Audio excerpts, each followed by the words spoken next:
Tariq Ramadan, bonsoir. Bonsoir. Vous représentez évidemment un point de vue engagé, vous connaissez l'Égypte. D'abord, l'armée. Quelles sont ses motivations, son pouvoir notamment économique? C'est un empire économique. Oui, je crois que quand on parle de l'armée, il ne faut surtout pas penser qu'on parle uniquement de la sécurité du pays. On parle d'un secteur qui est tenu par l'armée à 30 à 40% et jusqu'à 60% de façon indirecte. Donc c'est véritablement une très très grande puissance. On dit on est très loin du modèle turc. La laïcité, par exemple, ce n'est pas vraiment une question pour les militaires égyptiens. Mais non, parce que la vraie question, vous savez, les frères musulmans ont été élus à la suite d'élections. On peut les critiquer, on a le droit, je l'ai fait, d'autres l'ont fait. Maintenant, ce qui s'est passé, c'est un coup d'État le 30 juin. Et ce coup d'État, c'est le retour des militaires, et avec la répression que l'on connaît, et puis les mêmes slogans que l'on a connus dans le passé, sous Sadat et sous Moubarak.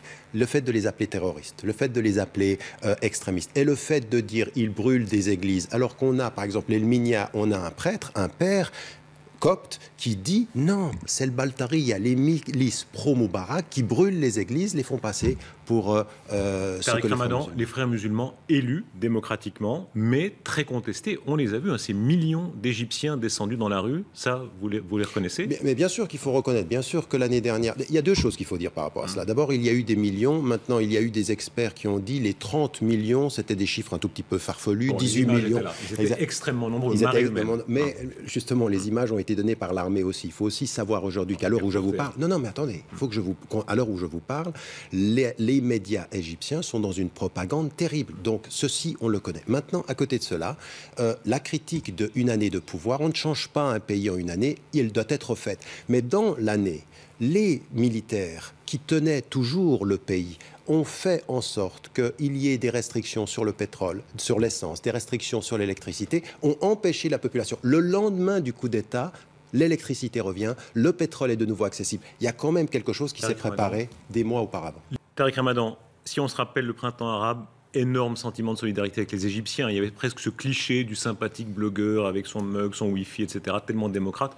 Aujourd'hui, les forces démocratiques, elles paraissent très maigres. Il y a très peu de démocrates en Égypte. Oui, je crois que vous avez raison de rappeler ceci. Vous savez, moi, j'avais écrit un livre sur le réveil arabe. J'étais très, très, très prudent. Je disais qu'on était loin de ce qu'on appelait le printemps. Je ne l'ai jamais appelé printemps. Je n'ai jamais parlé de révolution. Aujourd'hui, la société civile doit vraiment se mobiliser. Il faut que des forces, que ce soit des islamistes légalistes, mais également des laïcs, et également des hommes et des femmes, et des coptes, parce qu'il y en a, on ne les entend pas aujourd'hui. Aujourd'hui, malheureusement, les médias internationaux sont réduits à cette polarisation armée-frères musulmans. Entre les deux, il y a toute une société civile qui ne veut pas l'armée et qu'il veut qu'on revienne à un processus démocratique. Il faut le soutenir. Très peu de culture démocratique. Alors, chez les militaires, il y a ces horreurs comme le contrôle de la virginité des manifestants, que l'armée pratique, absolument. Mais horreur aussi de la part des frères musulmans. Par exemple, quand ils condamnent la liberté des femmes de voyager, il faut que les maris donnent leur accord. Ils condamnent le droit aux adolescents d'avoir accès aux contraceptifs. Là aussi, une culture démocratique très basse chez les frères musulmans. C'est pas une culture démocratique, c'est des conservateurs et ça c'est une chose. Oui, non, mais attention, parce que ce dont vous parlez ici, c'est pas les frères musulmans, c'est les salafis qui ont cette position. C'est le communiqué officiel des frères musulmans. Non, c'est les salafis qui ont cette position-là. Les frères musulmans sont des conservateurs. Ils sont, par rapport à un certain nombre de ces questions-là, et doivent être l'objet de critiques. Ça, c'est une évidence. Vous les condamnez, ces positions-là? Ces positions-là, pour moi, elles n'ont absolument rien à voir avec l'islam et il faut absolument changer ceci. Maintenant, il faut faire attention. Le jeu des salafis à l'intérieur de l'Égypte, soutenu par l'Arabie saoudite, je vous rappelle que ceux qui soutiennent les salafis sont les premiers gouvernements à avoir soutenu l'armée, c'est-à-dire le gouvernement saoudien. Mot personnel pour conclure, Tariq Ramadan, vous êtes vous-même défendant du fondateur des frères musulmans, vous portez un nom en Égypte, vous n'êtes jamais retourné sur place, n'est-ce pas? Non, mais même ces dernières années, j'ai refusé parce que l'armée tenait toujours les rênes du pouvoir, je l'ai toujours dit. On vous proposera un ministère, une place, un rôle.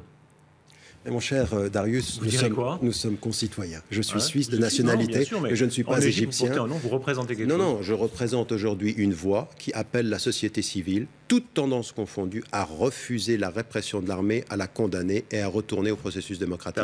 En tant que Suisse, en tant qu'être humain et en tant qu'acteur de ces débats-là, il faut dire cette fois. Merci de ce point de vue, merci beaucoup.